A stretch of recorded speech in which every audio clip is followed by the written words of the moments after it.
it appears the people have spoken. They want more of this. And, well, you get more of that. The people have spoken, and so I shall provide. So, yeah. Anyways, this is Vulkann. You might already know of him, because I've kind of shown different pictures of him on the channel. But this is a different version of him, because he has like an ab crunch. Sorry for the background noise, I'm in my garden. Yeah. This is his custom built AK, which I think is pretty cool. Put that in his hand. So yeah, that's pretty cool. Another thing that he has is this, and this can like unfold, and you can have it as like a hook weapon. I say weapon, it's more of a tool of anything for him.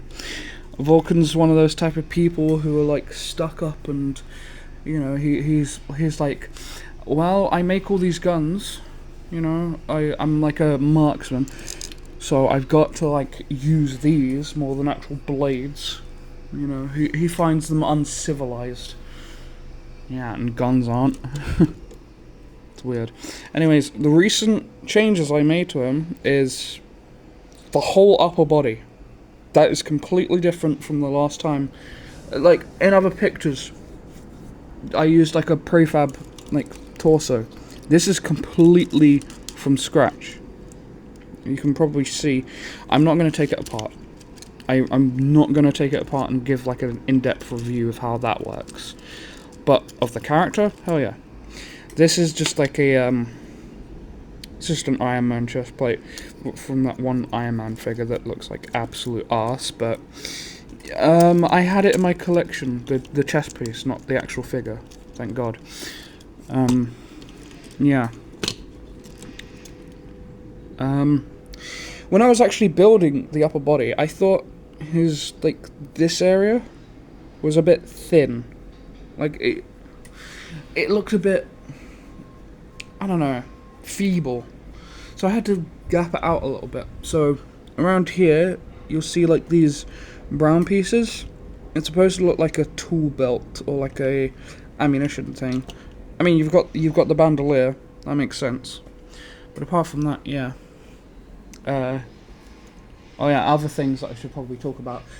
This is basically my self-representation, my self-mock, if you will, of how I sort of see myself, I guess, in Bionicle form.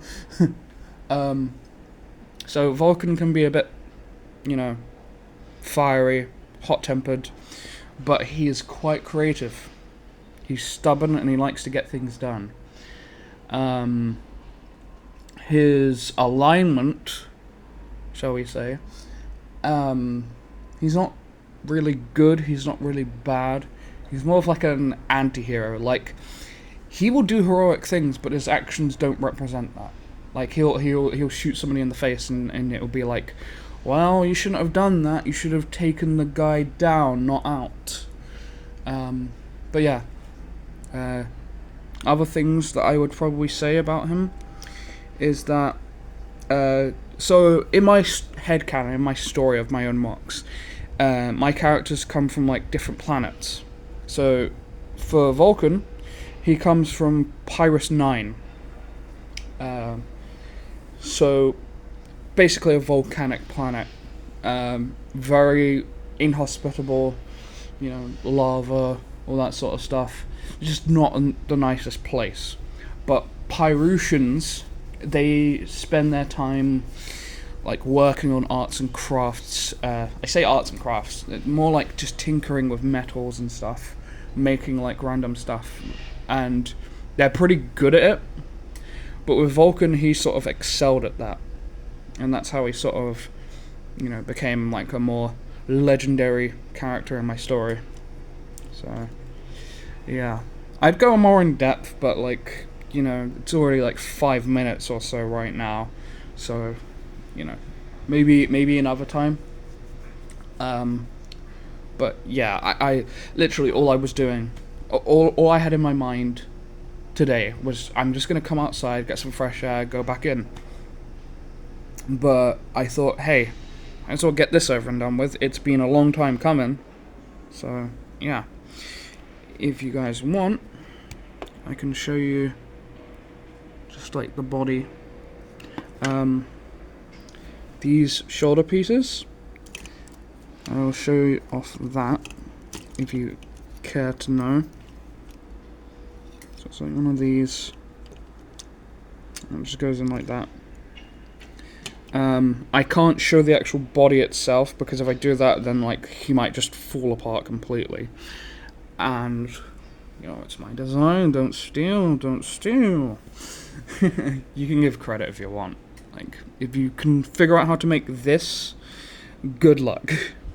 It's quite a ride, I'll tell you that much. But yeah, that's Vulkann. Alright, catch you next time, I guess. Peace.